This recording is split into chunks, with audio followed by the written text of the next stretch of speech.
Night falls over southern England like a heavy cloak, laden with omens no man dares speak aloud.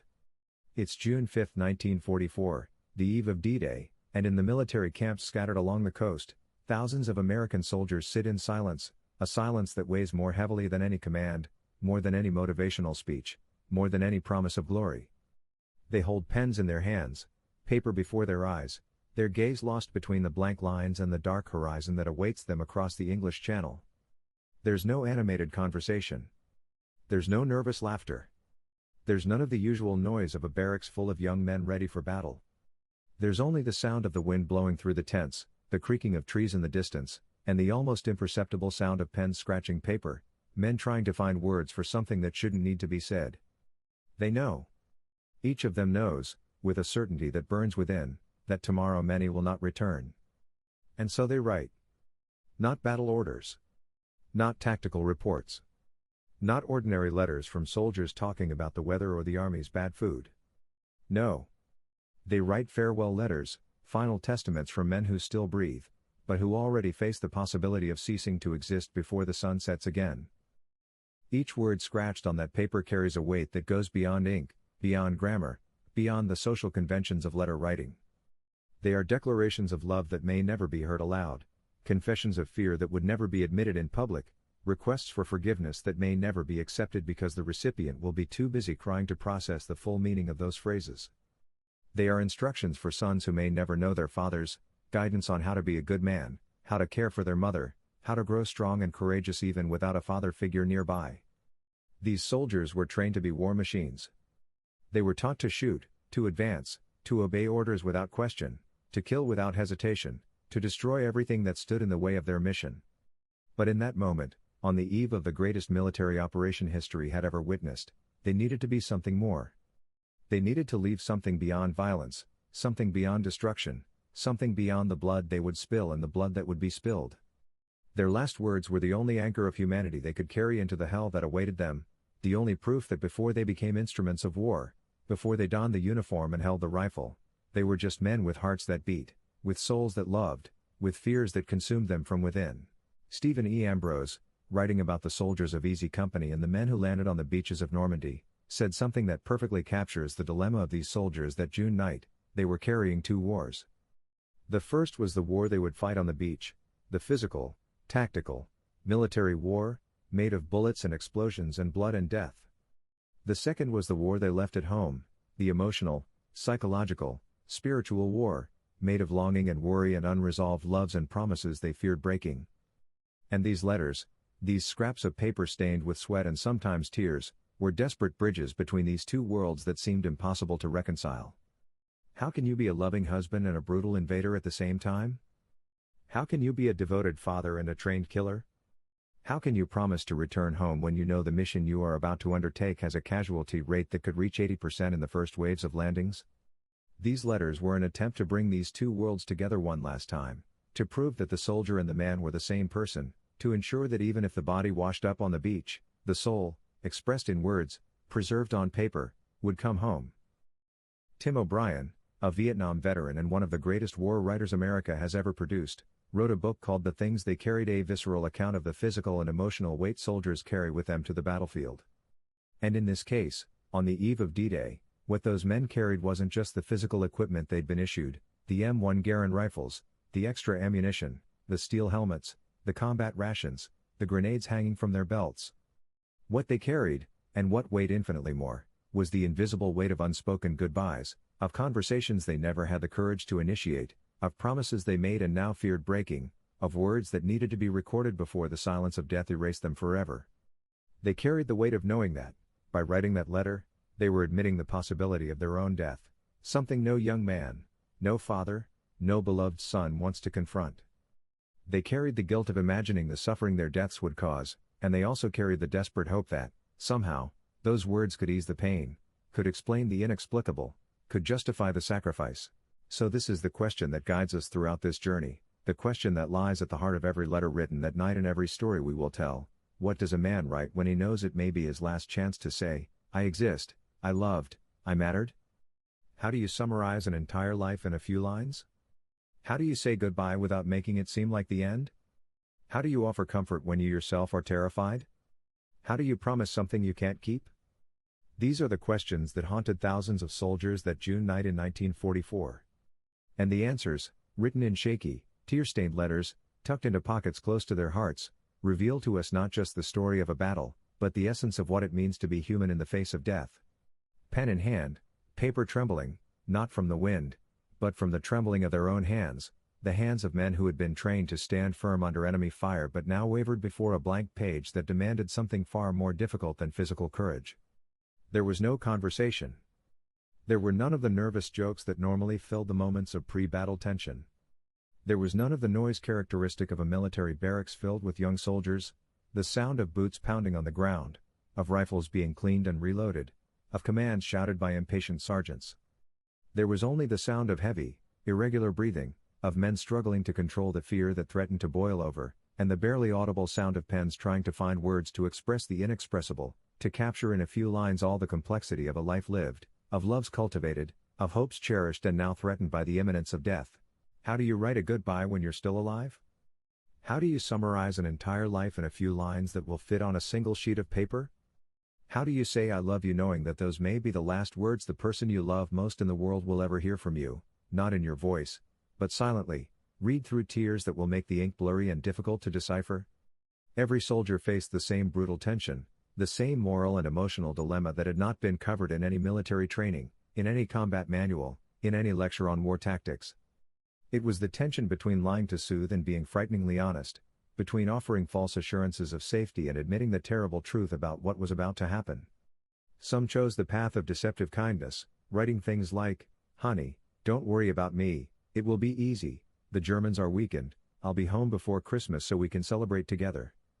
Others chose the path of painful honesty, writing things like, "Honey, if you're reading this, it's because I couldn't go back, and I need you to know that every day with you is the best day of my life, and that I regret nothing, except not having more time with you." But they all knew, deep in their tormented souls, that no matter what they wrote, what words they chose to use, what tone they decided to adopt, those sentences could be all that remained of them, their only legacy, their only testimony, the only proof that they existed and loved and mattered to someone. These were men who had been transformed by the most rigorous military training the American Army could offer. They had been taught to be invincible, or at least to act as if they were. They had been conditioned to show no fear, no weakness, no doubts about their own ability to accomplish the mission and survive what lay ahead. But there, in that moment of forced solitude, faced with a blank sheet of paper that demanded absolute truth, they crumbled. Strong, protective fathers admitted in their letters that they were afraid of dying, terrified of leaving their children without guidance, without protection, without the father figure they had promised to be forever. Devoted husbands apologized for not being better, for losing their temper in petty arguments, for not saying "I love you" as often as they should have, for choosing military duty over family time. Adult children, some with families of their own, wrote to their elderly parents, saying things they could never say in person, that they loved them deeply, that they admired them immensely, that everything they were was due to the examples and teachings they received at home. The pen revealed what the uniform so carefully concealed. Beneath the physical armor of military equipment and the psychological armor of bravado and feigned confidence, there was still a human heart beating desperately, there was still a vulnerable soul that feared extinction, there was still a man who wanted to live, who had reasons to live, who would fight fiercely for the chance to return home. And then came the unofficial ritual, the protocol not written in any military regulation but which all soldiers knew and respected as if it were sacred law. A soldier would finish writing his letter. He would quickly read what he had written, perhaps making small corrections, perhaps adding a last line he had forgotten. He would fold the paper carefully, as if folding something precious and fragile, which, indeed, he was. He would place the letter inside an envelope, seal it, and write the address of the house where it should be sent if he did not return. And then he would look around, searching for his closest comrade, his most trusted friend, the brother in arms with whom he had trained and laughed and suffered during months of preparation. And he would hand the letter to him, saying in a low, almost embarrassed voice, as if asking for an impossible favor, "If I don't return, give it to my mother. Or if I fall down on the beach, send this to my wife. Or if anything happens to me, make sure my children get this." It wasn't official military protocol. It wasn't in the Army's procedure manuals. It hadn't been taught during basic training. It was a silent pact between brothers, a promise made between men who understood that military camaraderie went beyond orders and hierarchy. It was about caring for one another, in life and, if necessary, in death. And every man who received a letter from another soldier knew exactly what it meant. He now carried not only his own life and his own mission, but also the responsibility to preserve another man's memory, to ensure that that brother-in-arms' last words reached their destination, to fulfill a promise that was more sacred than any military order. And then, inevitably, the moment came to an end. The letters were tucked carefully into inside pockets, close to the heart, protected by layers of uniform and equipment. The faces that moments before had been vulnerable and exposed now hardened again, the soldiers' masks were put back on, the psychological armor was rebuilt stone by stone. From the profound intimacy of writing to the imminent brutality of the mission. From the utter vulnerability of paper to the absolute violence of steel and fire. Minutes ago, they were parents writing to their children about dreams and hopes and life lessons. Now they were instruments of war being prepared to carry out the most dangerous mission the military high command could conceive. The psychological transition was brutal and swift, necessary but devastating. Because tomorrow, when the landing craft doors opened and the hell of Omaha Beach revealed itself before them, there would be no room for delicate feelings, for thoughts of family, for memories of cozy homes and peaceful nights. There would be room only for survival instinct, for automatically following orders, for shooting and advancing and thinking of nothing but the next meter of ground to be conquered, the next shelter to be reached, the next breath to be taken. And those letters, tucked into pockets against their chests, were the last physical connection to humanity they would need to temporarily abandon to have any chance of surviving what was to come. They were the silent reminder of why they were fighting, of who they needed to return to, that there was a world beyond war waiting for them on the other side of the channel, if only they could get through hell and emerge alive. June 6, 1944, 6:30 a.m. The metal doors of the landing craft burst open with a metallic crash that is immediately swallowed by a sound far worse, the sound of German MG-42 machine guns firing at a rate of 1,200 rounds per minute, creating a wall of metal and death that seems impossible to penetrate. And all hell breaks loose, not gradually, not with any kind of preparation or warning, but instantly and with all-out fury. Bullets ricochet off the metal ramps of the boats, producing sparks and shrill sounds that pierce eardrums. Men fall before their feet even touch the icy water of the English Channel, some hit in the head, killed instantly without ever having had a chance to fight, others hit in the chest or abdomen, falling into the water and sinking under the weight of their equipment, drowning before the bleeding can stop them.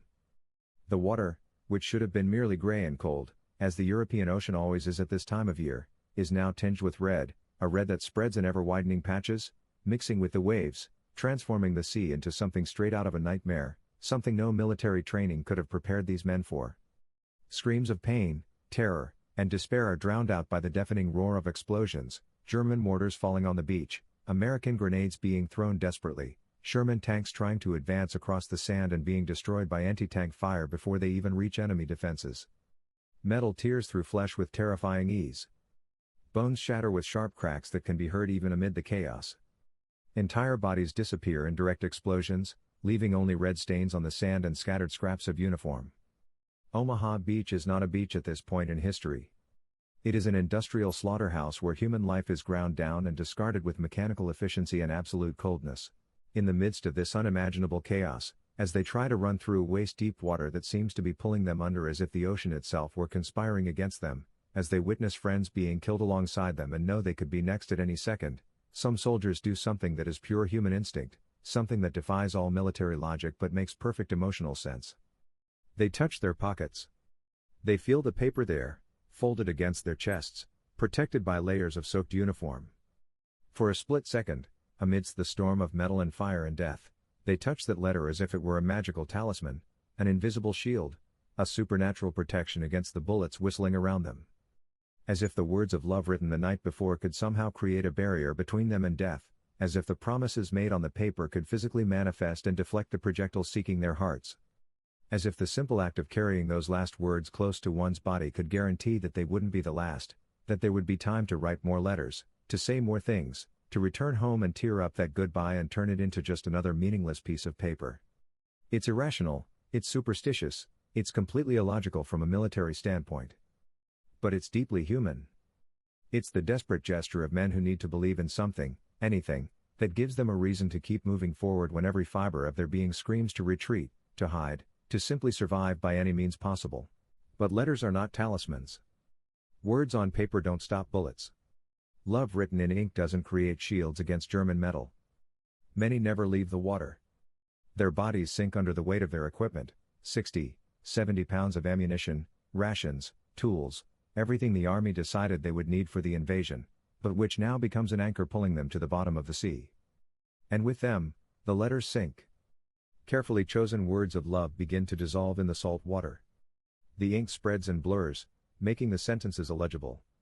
The paper slowly disintegrates, mixing with the blood and mud and debris of war floating on the surface. Promises that will never reach their destination. Goodbyes that will never be read.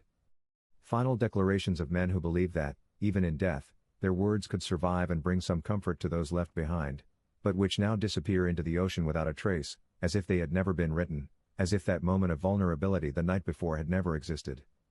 Some soldiers manage to get out of the water and reach the sand, but they fall there, hit by enemy fire from the cliffs and bunkers that dominate the entire beach. And there they remain, motionless, their letters still intact in their pockets, momentarily shielded from the chaos around them, waiting for a mailman to come and collect them, but who may never come, because the mailman may be dead a few meters away, or because the chaos of the battle is so absolute that bodies and personal belongings simply disappear, swallowed up in the confusion and systematic destruction of everything in that patch of French land. How many letters ended with these words? "I'll be back. I promise." Or "I'll be home soon, and then we'll never be apart again." Or "Don't worry, I'll be careful, I'll come back to you." How many men wrote these promises, believing them with every fiber of their being, with all the hope they could muster in the face of the impossible mission they faced? How many truly believed they would see again the faces they loved, that they would feel again the embraces that kept them anchored to life, that they would have the chance to fulfill the promises they made not only in letters, but in wedding vows, in moments of family intimacy, in silent conversations with small children? And how many now lie motionless on the sand of Omaha Beach, their bodies still warm but already lifeless, the promise broken before them so brutally and definitively that there's no denying its reality? The body that hours ago was filled with tension and fear and hope is now empty, just flesh and bone without the vital breath that animated it. The letter is still dry in the inside pocket, protected from the blood staining the uniform, protected from the water that washed the surrounding beach. But the promise, the sacred promise to return, to survive, to fulfill one's duty and return home, that promise is dead as the man who made it, and no written word can change that. And then there's an even crueler irony, a kind of fate that seems specifically designed to cause maximum emotional suffering. Some soldiers survive. They make it through the hell of Omaha Beach. They wade through the water under constant fire and manage not to be hit, or are hit but not fatally, and keep moving through sheer willpower and adrenaline. They reach the sand and find temporary shelter behind beach obstacles, behind the bodies of fallen comrades, behind anything that offers protection from the bullets that continue to seek out living flesh. They manage to climb the cliffs, take the German bunkers, accomplish the mission that seemed impossible when the boat doors opened hours ago. They win. They survive the impossible. But their letters, those last words carefully written the day before, are lost along the way. They fall from their pockets during the chaos of battle. They become wet beyond repair. They are destroyed by shell shrapnel or bullets that pass too close.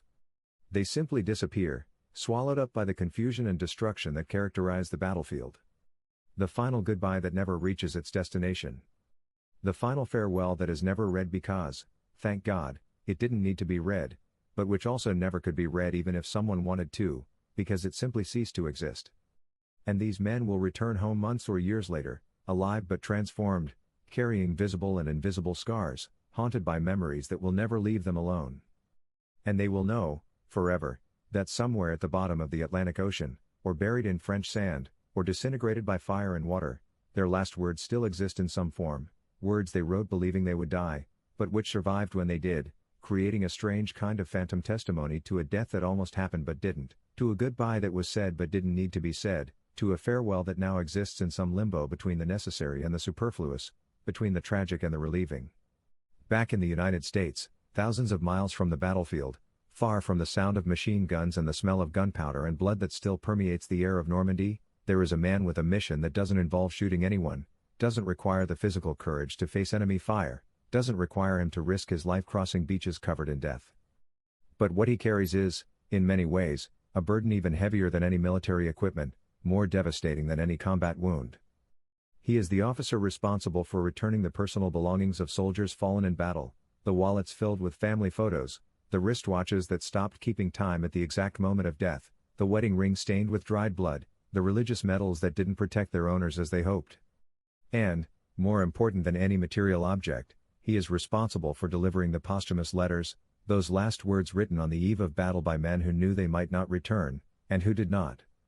Each envelope he holds between his fingers is a complete and complex life reduced to a few lines of farewell. Each address he reads quietly as he walks the American streets is a family about to have its world irrevocably destroyed.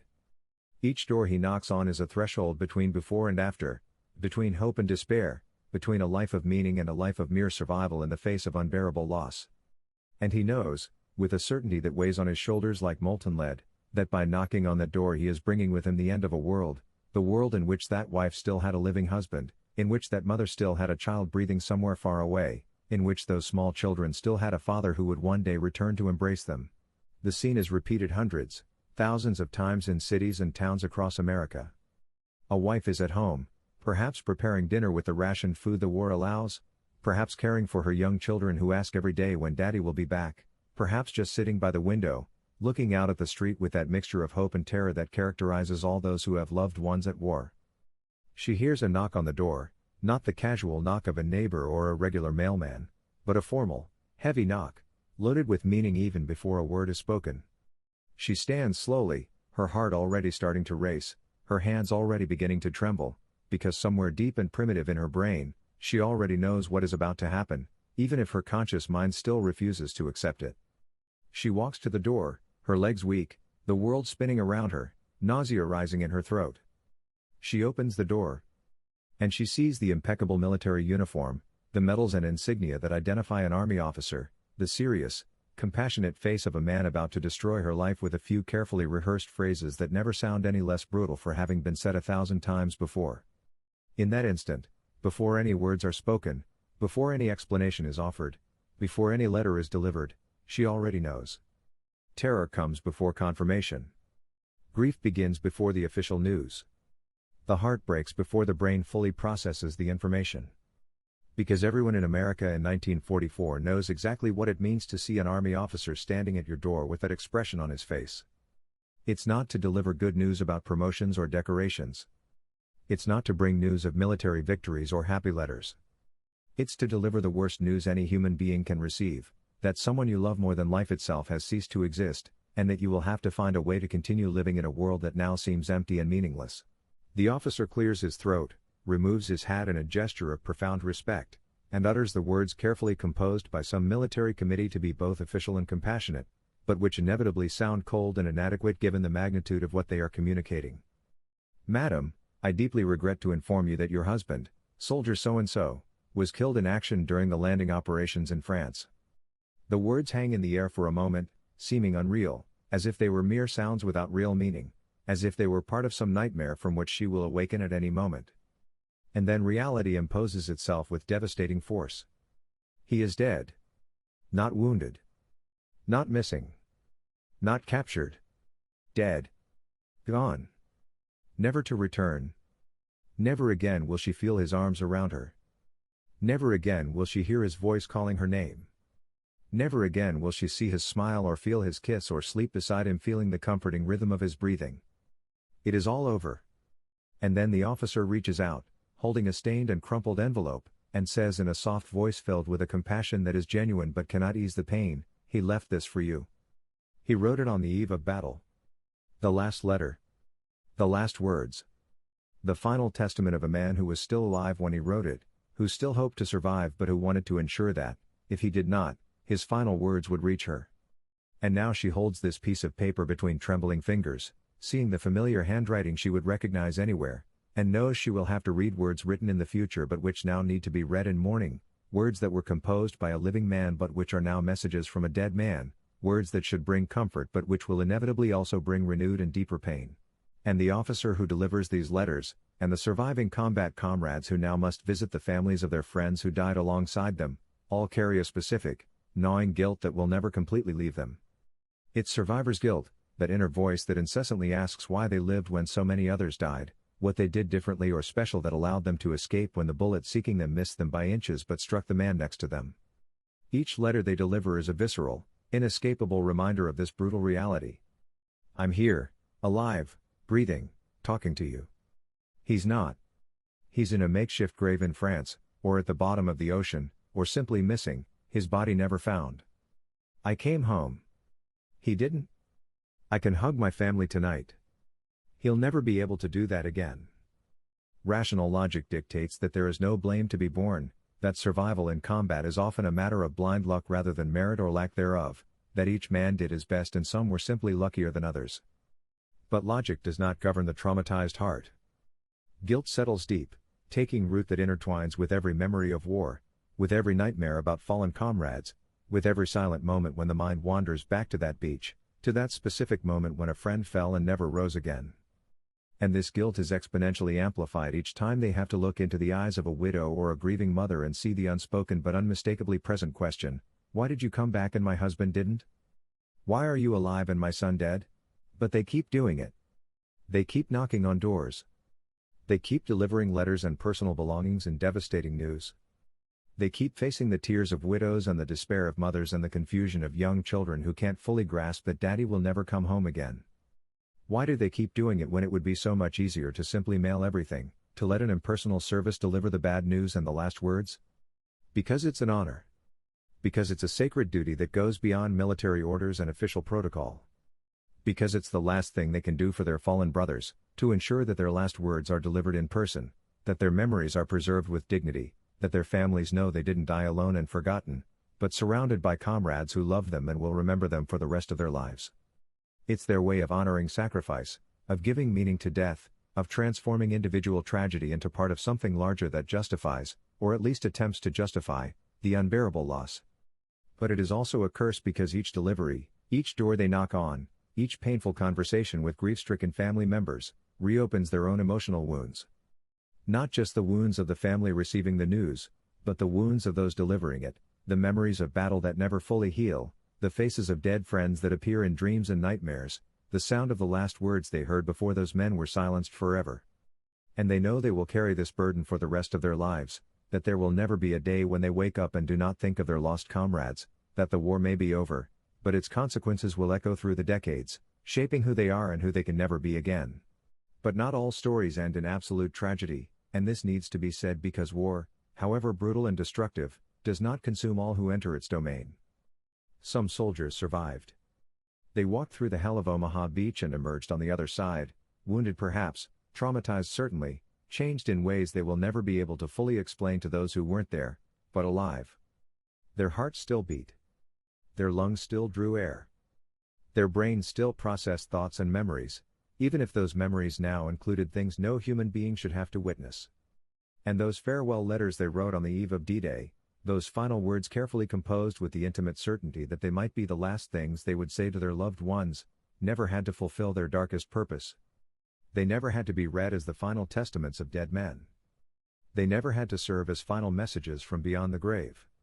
They returned, limping, with scars they would carry for the rest of their lives, with nightmares that would wake them sweating and screaming for decades to come, with shrapnel fragments still lodged in their bodies because the field medics decided it would be more dangerous to remove them than to leave them where they were.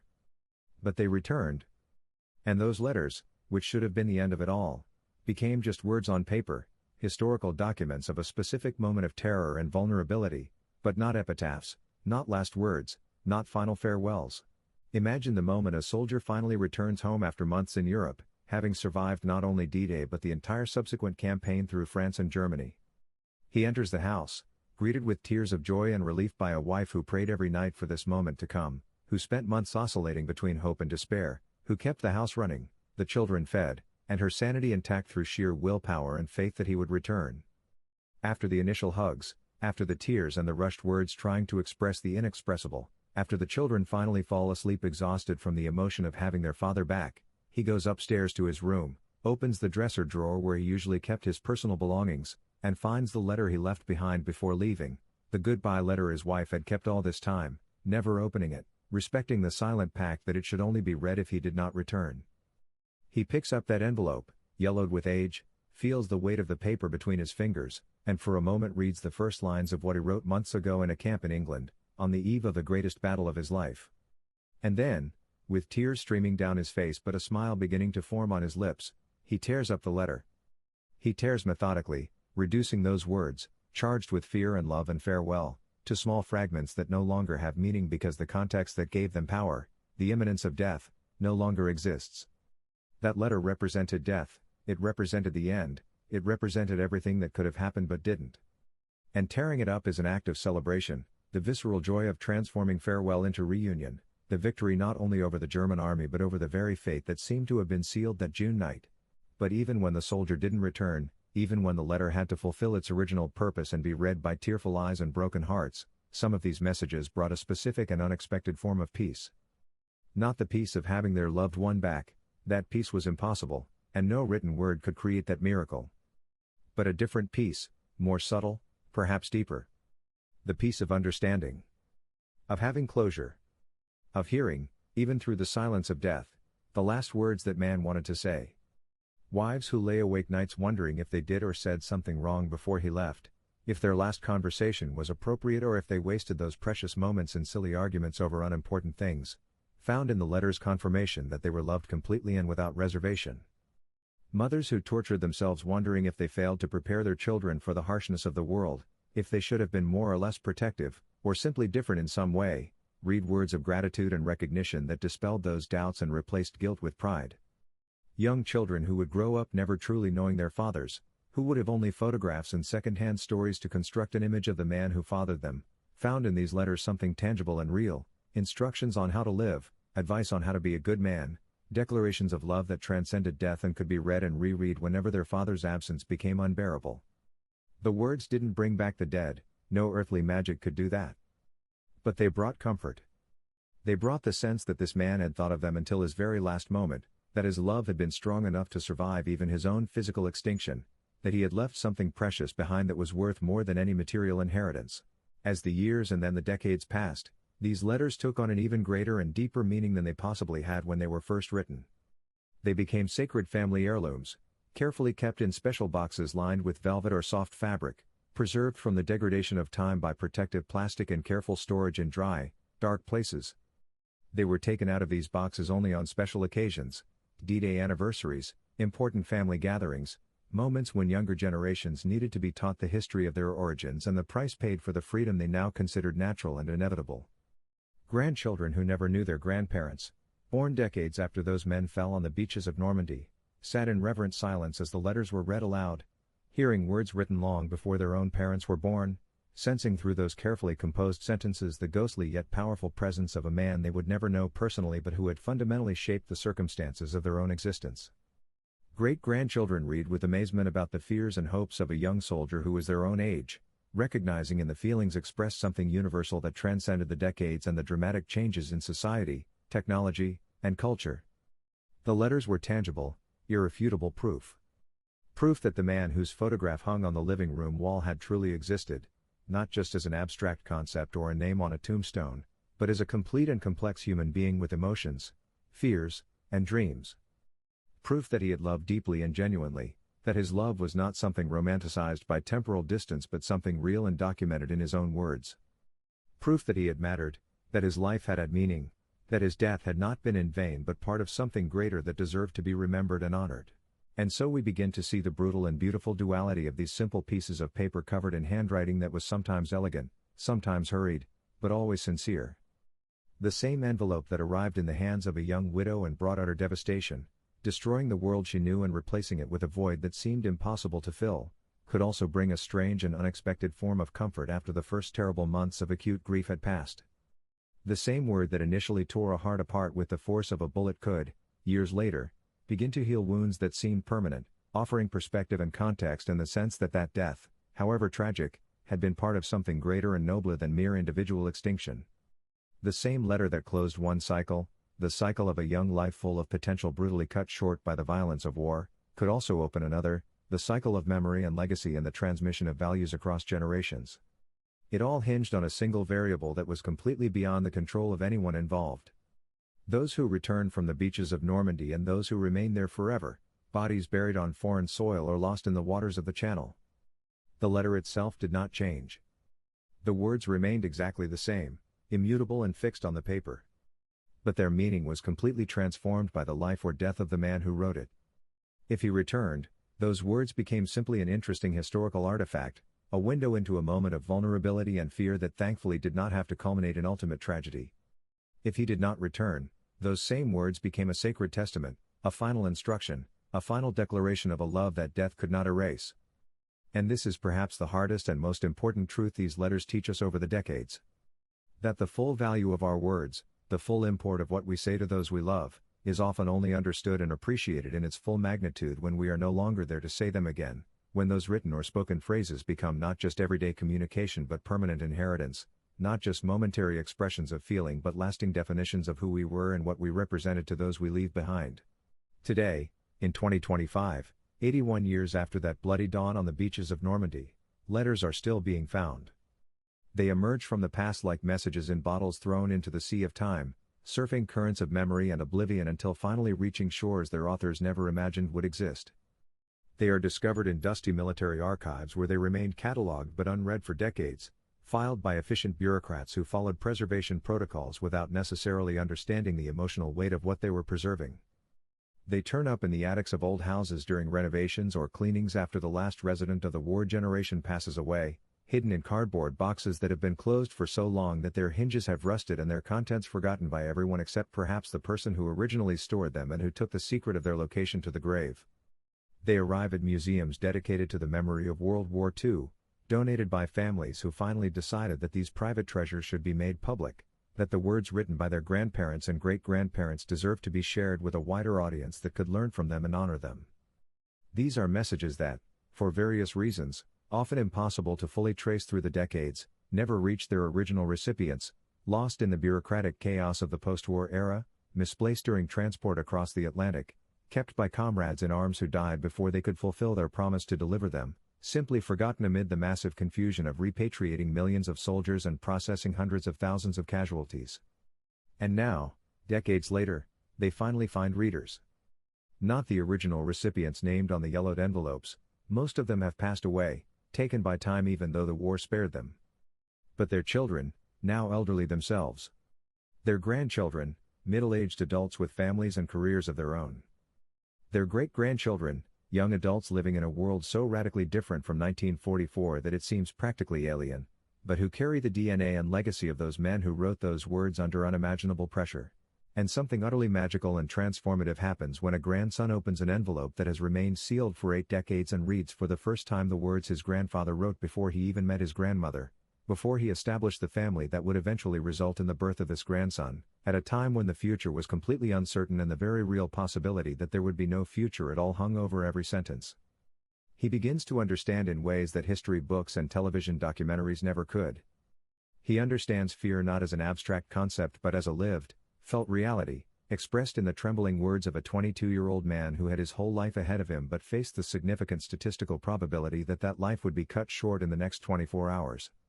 He understands sacrifice not as a grandiose patriotic notion but as a deeply personal and terrifying choice to keep moving forward when every instinct screamed to retreat, to do one's duty when it would be so much easier and more understandable to simply give up and try to survive. He understands love in new and deeper ways, a man's love for his family being strong enough to make him face almost certain death, love being the last thing he wanted to express before potentially ceasing to exist, love being more important than pride or fear or any other emotion that might have overwhelmed him at that crucial moment. And most important of all, he realizes something fundamental about the man in the old photographs hanging on the wall, always serious, always in uniform, always looking distant and formal in the way photographs of that era always do. That man was human. Deeply, vulnerable, completely human. He wasn't just the idealized war hero his family always described in reverent tones. He wasn't just the name engraved on a tombstone or memorial. He was a complex and contradictory human being who felt fear and love and hope and despair, who had doubts and insecurities, who wanted to live and had specific, tangible reasons for wanting to keep living. That man was just like his grandson is now, young, scared sometimes, trying to figure out his place in the world, wanting to do the right thing but not always sure what the right thing was. And what these letters reveal, when read together across the decades and through the different wars America has fought since, is something profoundly universal and timeless that transcends the specifics of any particular conflict. It doesn't matter when they were written, whether in 1944 before D-Day, or in 1968 before a search and destroy operation in Vietnam, or in 2003 before the invasion of Iraq, or in 2010 before a patrol in Afghanistan, the fear is always fundamentally the same. The fear of death, the fear of pain, the fear of failing one's comrades, the fear of disappointing those back home who placed so much faith and hope in that uniform. Love, too, remains constant across generations, the love that makes a soldier write to his family not about glory or abstract patriotism, but about specific memories and small moments of domestic bliss, about the way the sunlight streamed through the kitchen window in the morning, about the sound of a child's laughter, about the feeling of holding a wife's hand. Hope also remains unchanged, that stubborn, irrational hope that somehow everything will be okay, that there will be a tomorrow and the day after that, that promises made will not be broken by death but fulfilled through a long and full life. War constantly changes form, different enemies, different geographies, different technologies, different political and moral justifications. But the essential humanity of those who fight remains absolutely constant. A soldier in 1944 writing by candlelight in a camp in England felt exactly what a soldier today feels typing a message on a laptop on a military base in the Middle East. And he will feel the same things tomorrow, and next year, and in the next generation, because as long as there is war, there will be young people forced to confront their own mortality before they are ready, and as long as there is that confrontation, there will be a need to express in words what matters most before it is too late. That's why it's absolutely essential that we continue to preserve these letters with the care and reverence they deserve. That we read them not just as compelling historical documents but as direct windows into human souls in their moments of greatest vulnerability and truth. That we study them not to glorify war, because there's nothing glorious about young men having to write farewell letters and then die on foreign shores, but to understand the full and real human cost of armed conflict. That we share them with younger generations who have never known war on their own soil, who grew up in relative peace and prosperity without fully understanding that this peace was bought with the blood and sacrifice of men who wrote these very letters before paying the ultimate price. Not to glorify these men as invincible superheroes without fear or doubt, because that would be dishonest and would do a disservice to their memory. But to honor them as complete and complex human beings who felt everything anyone feels, who had fears and weaknesses and moments of doubt, but who still did what needed to be done. That they were not just soldiers defined exclusively by their military actions, but were fathers and husbands and sons and friends and dreamers, people with rich and multifaceted lives who deserved to continue living those lives but who sacrificed them for something they believed was greater than themselves. The letters are proof of all of this. They are a testament to the complete humanity behind the uniform. And this inevitably brings us to the question these 1944 letters pose across the decades for each of us living in 2025. If you knew you had only 24 hours left to live, if you were told right now that tomorrow morning at dawn you would face something that would most likely result in your death, what would you write? To whom would you address your last words? What truths would you finally confess that you've been holding back out of fear or shame or simply because you never found the right moment? What apologies would you finally offer for mistakes made, for harsh words spoken in moments of anger, for wasted opportunities to show love and appreciation? What declarations of love would you finally express without reservation or qualification, without the emotional games and psychological defenses we normally keep up? What advice would you give to those left behind? What wisdom accumulated throughout your life would you share to help guide those who will continue living after you're gone? This question is not morbid when taken with appropriate seriousness. It is not a depressing exercise in contemplating death. It is essential. It's perhaps one of the most important questions any human being can ask themselves. Because it forces us to confront what truly matters when all the distractions and superficial concerns of everyday life are removed. It forces us to evaluate our priorities not as intellectual abstractions but as urgent and immediate realities.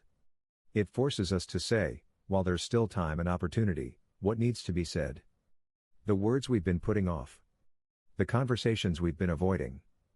The feelings we've been hiding behind excuses about timing. Because the soldiers of 1944 had no choice in the matter. They were told they would participate in the most dangerous invasion ever attempted in modern military history. They knew the projected casualty rates for the first waves of landings were frighteningly high. They understood they might well be living their last hours. And faced with this brutal, inescapable reality, they did what any human being would do, they tried to leave something behind. They tried to make sure their loved ones knew how much they were loved, they tried to find some meaning and permanence in the face of imminent annihilation. But we who live in 2025, we who haven't faced amphibious invasions or German machine guns or any of the specific threats that terrified those young soldiers, we have a choice. We have the luxury of time, or at least the illusion of it. We have the opportunity to express our feelings today, tomorrow, next week, whenever we decide the moment is right. And we often squander that choice. We postpone important conversations because there's always tomorrow. We leave words unsaid because we assume there will be another opportunity. We maintain emotional distance because protecting ourselves feels safer than making ourselves vulnerable. And then, when death finally arrives, as it inevitably does for everyone, sooner or later, expected or unexpected, we find ourselves or those we love grappling with the regrets of all that was never said, all the conversations that never happened, all the love that existed but was never adequately expressed. To waste the choice those soldiers didn't have, to waste the opportunity to say what matters while there's still time, is to waste the most important lesson their letters have tried to teach us over the decades. D-Day was not only the largest military operation history has ever witnessed, not only the crucial turning point of World War II that began the process of liberating Europe from Nazi rule, not only a stunning display of logistical coordination and courage under fire that continues to be studied in military academies around the world. It was also, and perhaps most fundamentally when viewed through the lens of individual human experience, the day when thousands of last words were written by men who understood they were about to face the ultimate test of their lives. Words carefully chosen during hours of anguished reflection on the eve of battle. Words hastily scribbled by those who left the task to the last possible moment, as if postponing writing could somehow postpone the reality of what was about to happen.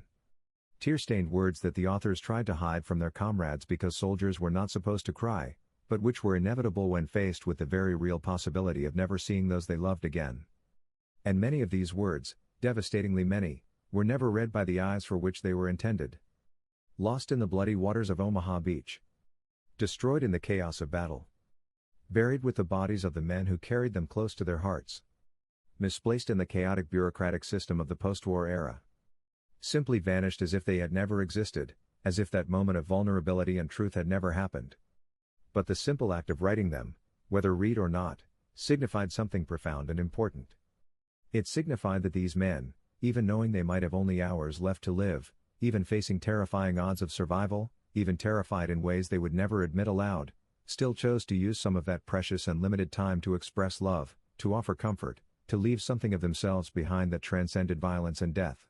These soldiers' letters are not cold and distant historical relics, not merely interesting museum artifacts to be academically examined behind protective glass cases, not simply documents that inform us of past events objectively and detachedly.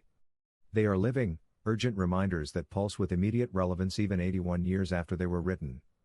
Reminders that war, any war, regardless of how just the cause or how necessary the military intervention, is always fought by real people with real loves, real fears, and real dreams that are interrupted or destroyed by conflict.